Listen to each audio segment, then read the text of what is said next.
From the 1990s through the early years of the 2010s, Carnival Cruise Line was arguably one of the largest and most successful passenger ship companies ever in history, let alone being one of the most popular cruise lines at that time.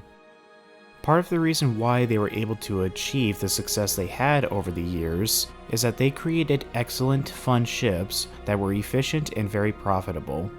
One of the ways they accomplished this was by building over a dozen vessels across several different brands that had very similar characteristics and placing them in all sorts of locations that were not the common go-to spot for them to make their debut. For those not familiar with their individual differences, it can be easily confused that they either have no unique ships at all or that they have fewer vessels than they actually do. Despite all of the similar ships, especially those built within the first decade of the 21st century, they each have their own personalities and unique stories. Today we will look into one of these ships that definitely has an interesting story to tell, but more importantly, we will look into what she represents in the timeline of her owners and what she is like as a cruise ship. This is the story of Carnival Freedom.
Carnival Freedom represents the tail end of a rather successful hull design that was first introduced by Carnival Destiny in 1996.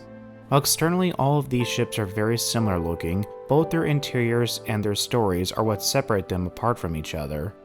For those who follow the cruise industry, and even for some who don't, the name Carnival Freedom may be a name that they recognize, as she has had quite the roller coaster of a life, especially in the first few years of the 2020s.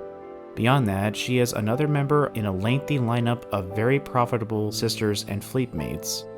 Her position in this lineup makes her one of the best examples to cover this period in Carnival's history, as well as how just one or even two uncontrollable events can change the reputation of a ship forever.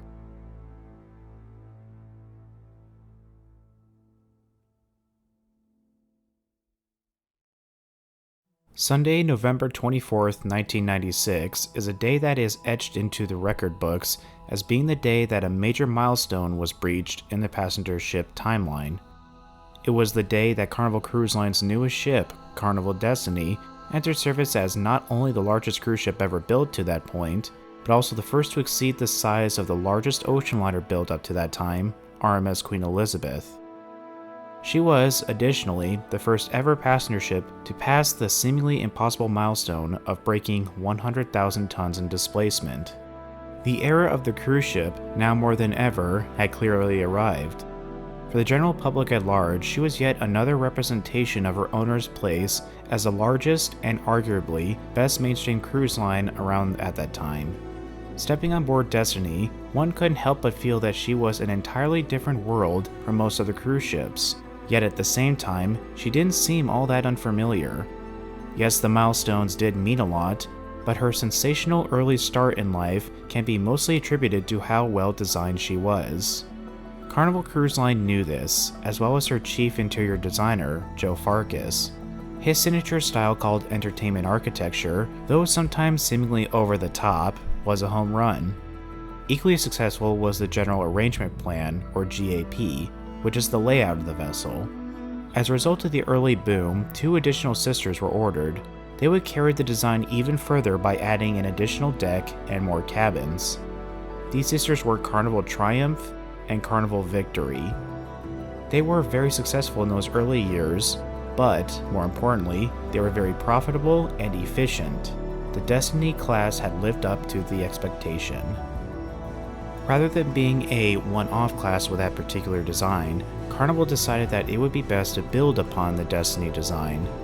In a similar manner to what they had done with the 8 members of the Fantasy class, the need of fulfilling demand would not be to build a very large and altogether new class, but to instead build a lot of closely uniform ships that would allow for a quicker construction timeline, cheaper costs resulting in a better return on investment, and placing them in all sorts of home ports which would increase the company's overall reach.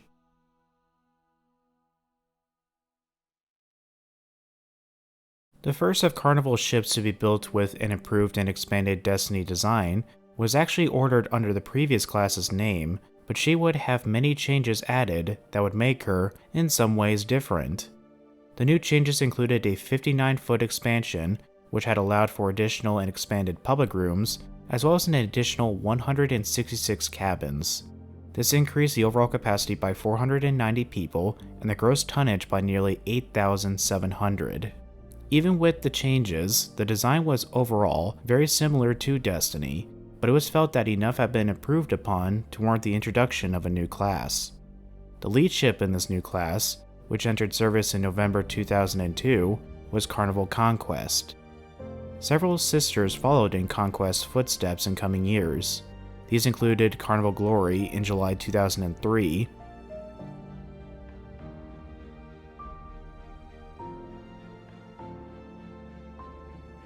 Carnival Valor in December 2004,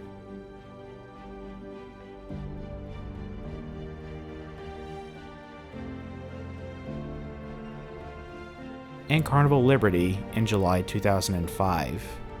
By the time of Liberty's entering into service, the competition had already well overtaken the Destiny and Conquest designs in a variety of categories, including, to name a few, size, number of types of cabins, amenities, GAP, and aesthetics. However, that did not make them inferior. Quite the opposite, in fact. They were still in high demand and turning out huge profits. But it was starting to become clear that a number of changes needed to come in the design of future ships in order to keep up with the times, especially from an aesthetic standpoint.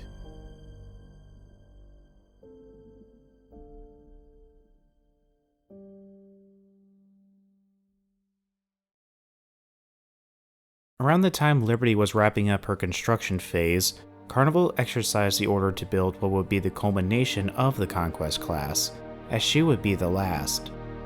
Like all of her previous sisters, she would be built by the legendary and well-known Italian shipbuilder Fincantieri. She was laid down as yard number 6129 at the shipbuilder's Marghera yard located in Venice. By early spring 2006, assembly of the numerous grand blocks had been completed, and the hull was launched on the 28th of April 2006. Between then and the actual delivery, the majority of the interior furnishings were installed.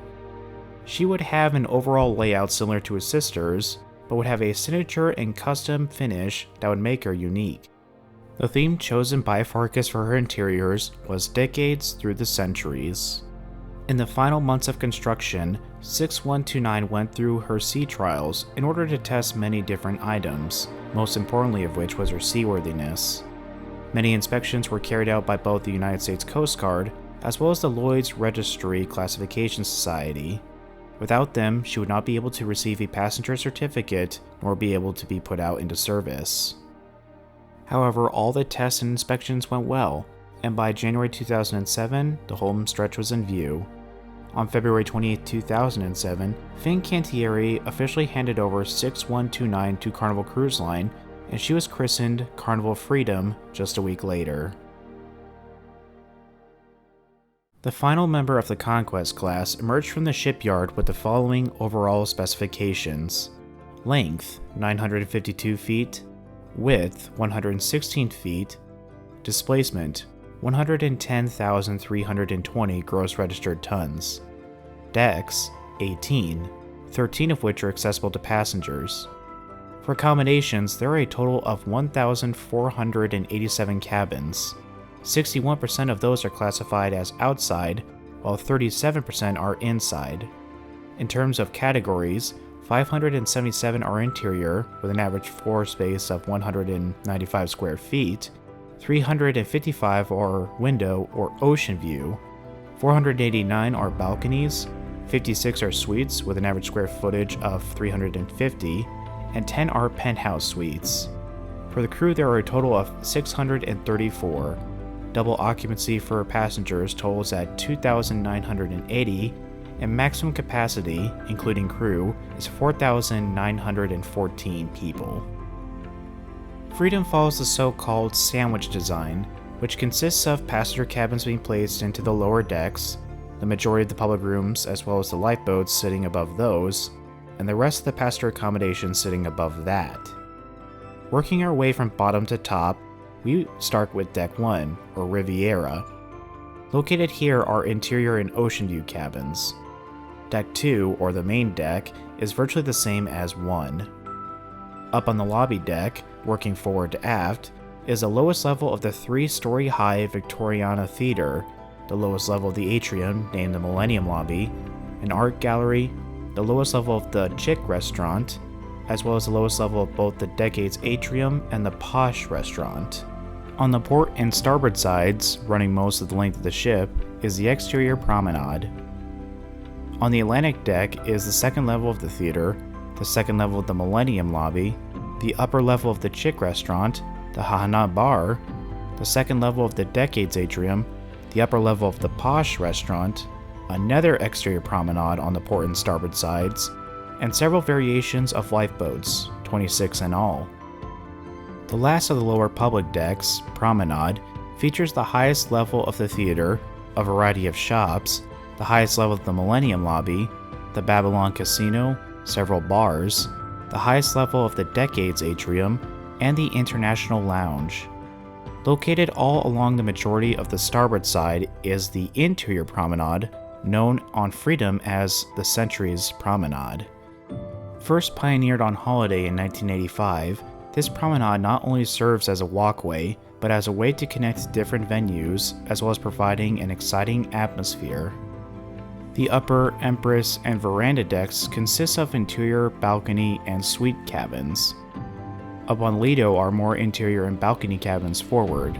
Amidships is the lowest level of the pool deck, featuring a pool, 2 whirlpools, tiered decks for a number of deck chairs, several bars, and an offshoot of the buffet.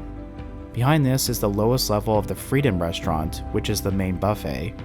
At the very aft is another pool, 2 whirlpools, and a bar that is all enclosed by a retractable roof. On Panorama forward are more interior and balcony cabins. Amidships is a waterworks featuring a multi-story winding water slide, more tiered decks for deck chairs, and a 22 by 12 foot screen showcasing movies and sporting events. Aft is the Sun King Supper Club, featuring a grill, 24-hour pizzeria, and different cuisines including Japanese, Chinese, and Thai. Behind this is the upper level of the Freedom Restaurant and the retractable roof over the aft pool. Up on the spa deck are more balcony cabins, the gymnasium and the spa, featuring several different treatment rooms, the beauty salon, and the dome over the Millennium Lobby. Aft of this is the sports deck, jogging track, and a mini golf course. On the forward part of the sun deck are exterior lounging areas and a kids club. Aft of this is another exterior lounging area, as well as the base for the signature Carnival funnel. And finally, up on the sky deck are additional exposed decks for lounging, as well as the entrance for the water slide. For power generation, she has 6 Wärtsilä 12V46C diesel engines that produce a combined output of 75,600 kilowatts. These help drive 2 fixed shaft propellers that allow her to cruise at an average speed of 19.6 knots, but achieve a maximum speed of 22 knots. Additionally, there are 3 bow and 3 stern thrusters to help in maneuvering the ship in and out of port. After the acquisition from Fincantieri, Carnival Freedom made her debut in Europe, offering 12-night cruises around the Mediterranean.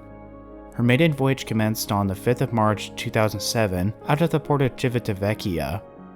During these initial 8 months of cruises, she made the company's first ever stops in the countries of Greece and Turkey. In late 2007, she crossed the Atlantic to make her Caribbean debut by sailing out of the port of Miami for the winter 2007-2008 season. For the summer 2008 season, she was back in the Mediterranean. And for the winter 2008-2009 season, she was in the Caribbean once again, but now to sail out of Port Everglades in Fort Lauderdale on 6 and 8 night itineraries.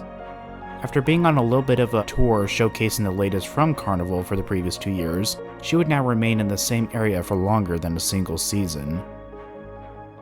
Freedom may have been the last of the Conquest class to be made, but she was not the last in the Carnival fleet to have a Destiny-based design. That honor would go to a ship which actually was not destined to be in the Carnival fleet, but rather in the fleet of their sister company, Costa Cruises. During the construction of what was to be the second Concordia-class vessel for Costa, Carnival decided to transfer the ship to their fleet, and she entered service in July 2008 as Carnival Splendor.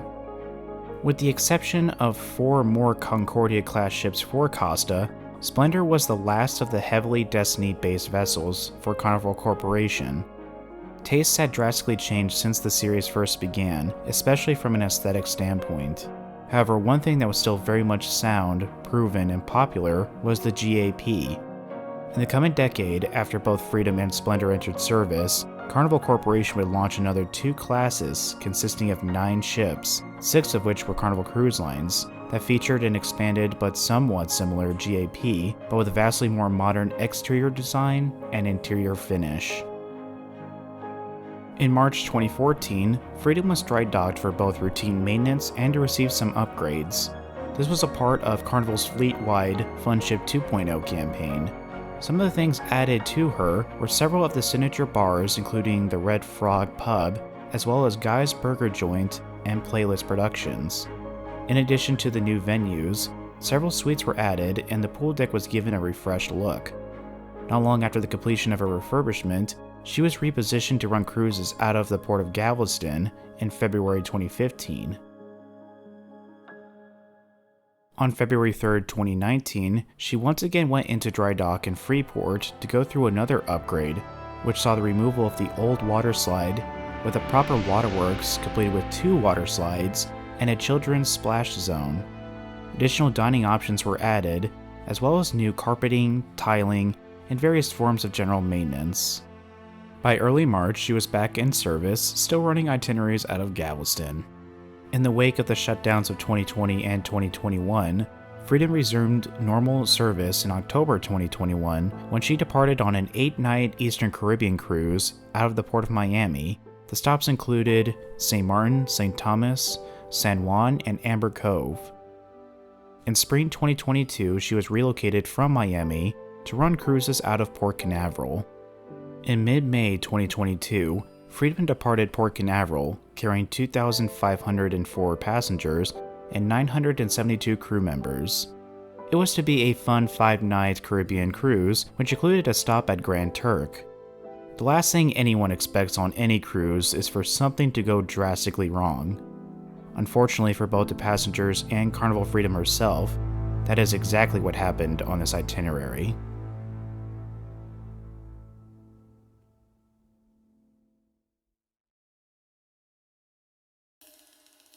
Early on the morning of May 26, Freedom maneuvered into the port of Grand Turk. Joining her on the port side would be Carnival's newest addition to the fleet, Mardi Gras.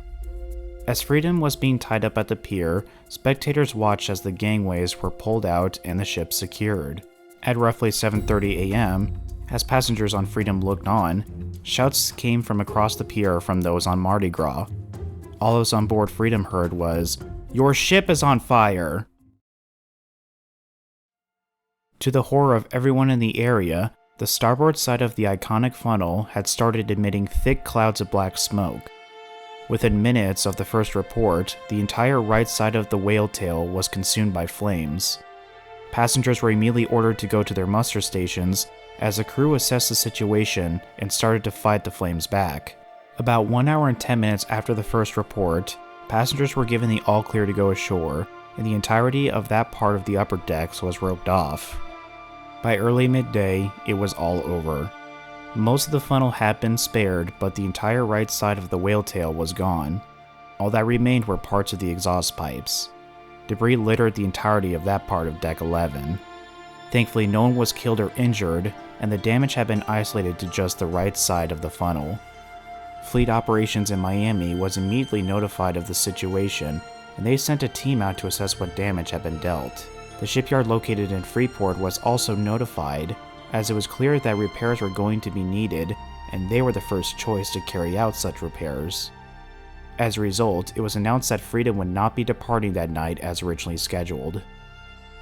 For the passengers, they were informed that night that Carnival Conquest was en route from Miami and would pick them up on Saturday afternoon and return them to Canaveral Monday morning. Since this was the last stop before heading home, Carnival gave each stateroom a $100 onboard credit and 50% off future cruise credit. Any parking fees at Canaveral would be waived, and their flights would be covered up to $200.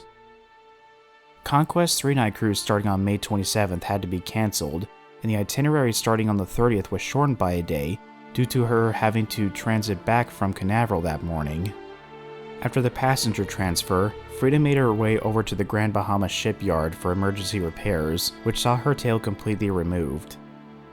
She resumed normal service with a now altered funnel on June 11th. Carnival decided that they would replace the wings during her expected big dry dock in October 2023, so Freedom continued to sail in this stage for the next year and a half.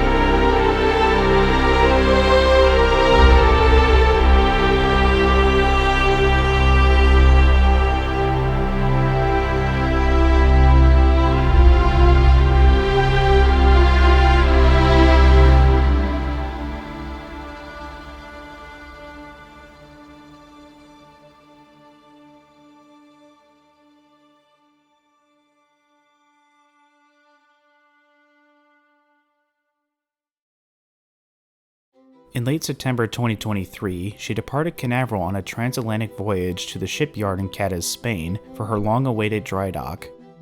The day before the arrival, pictures began emerging of her new funnel top. On October 6, she entered the dry dock and work began immediately to transform her from her sorry state. At the conclusion of the 16-day project, Freedom emerged looking almost unrecognizable, but in a good way. Along with her new funnel, which was installed on the 10th, she received the new Carnival hull livery, as well as new glass for the balcony railings. It wasn't just the outside that was touched. She also received the Heroes Tribute Bar, an expanded casino, and an updated photography studio. After another transatlantic voyage, she started cruising looking better than ever from Port Canaveral on 4 and 5 night sailings. Yes, she would always have the Fire of 2022 over her name, but at least that was now all behind her. On the 23rd of March 2024, Freedom was sailing within the Bahamas. She was due to dock at Princess Cay, but rough seas and a large storm in the area forced the cancellation to this part of the itinerary. At about 3:10, she was sailing approximately 20 miles off the Eleuthera Islands when passengers heard a loud thunderclap.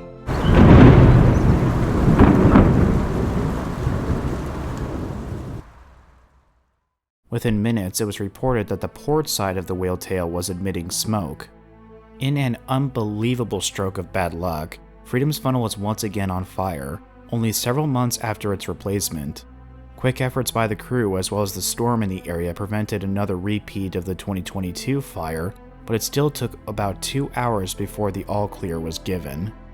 Even though a large piece of the tail had fallen below on Deck 11, it seemed that the damage was pretty much cosmetic.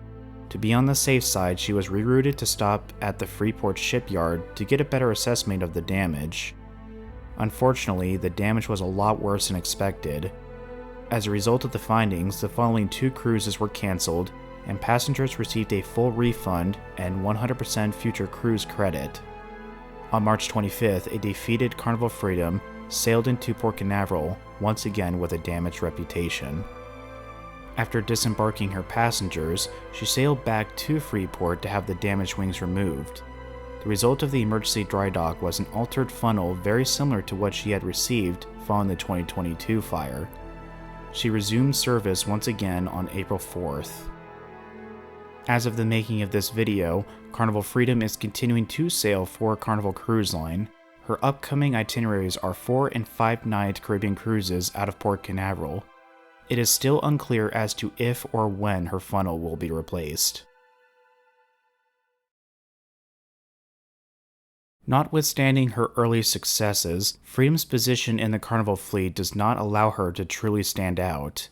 She is the last in a class of ships totaling 5, and, when counting both the Destiny-class ships as well as other similar builds in the Costa fleet, she is really far down the line.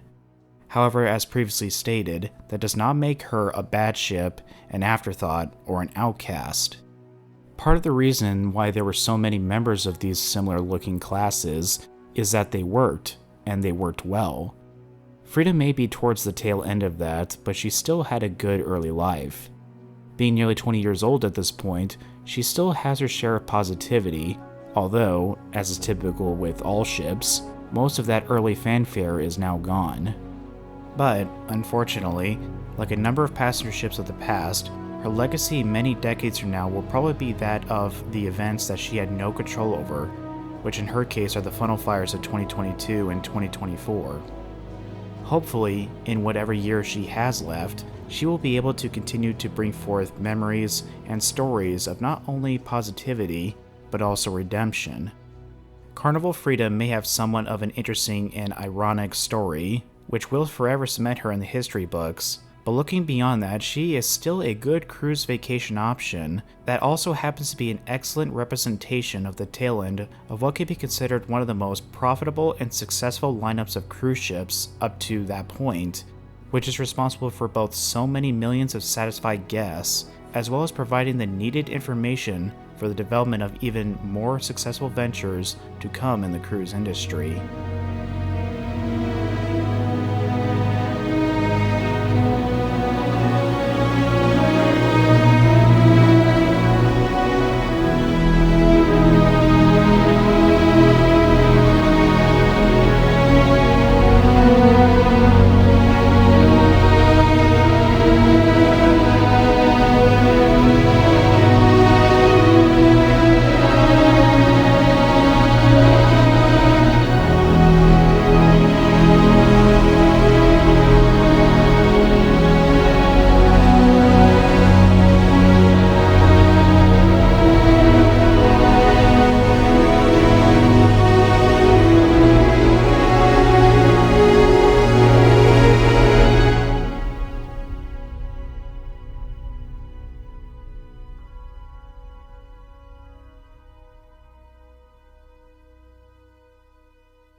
Stay with me if you wanna. Stay with me if you wanna. Stay with me if you wanna.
You know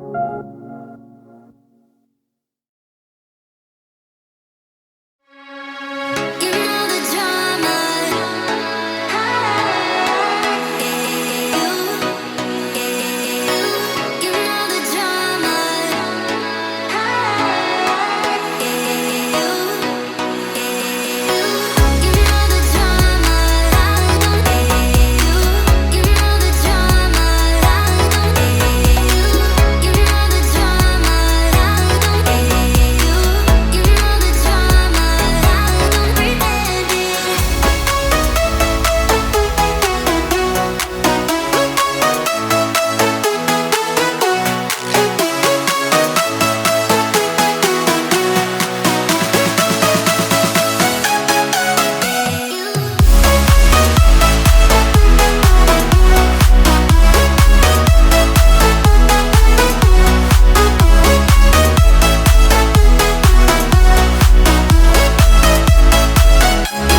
place, a new home for a while. Let me feel alive. Nothing to hold me back. Take my time, just enjoy the ride. A new man passing by. Life is good, best I've ever felt. Get me up, somewhere new, somewhere I can find myself. Oh, I feel so alive. As I reach out to the sky. I found my way. I was in the dark against it all, but made it through the day. Cause I found my way. In bad times, I know I'll be okay. Cause I found my way.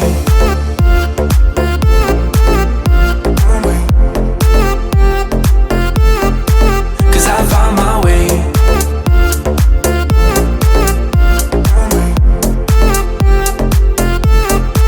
Cause I found my way, my way, my way. Find my way, my way.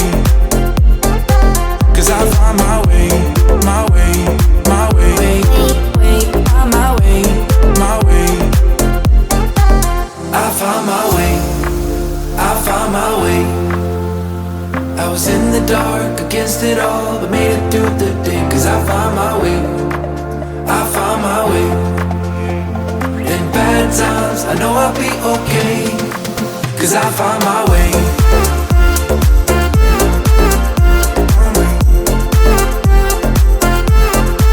Cause I found my way.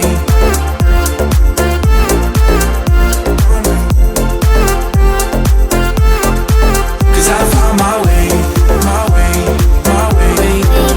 Find my way, my way. Cause I found my way, my way, my way. Find my way, my way.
everybody doesn't have my back, no, no. My body never know. I keep dancing with everybody doesn't have my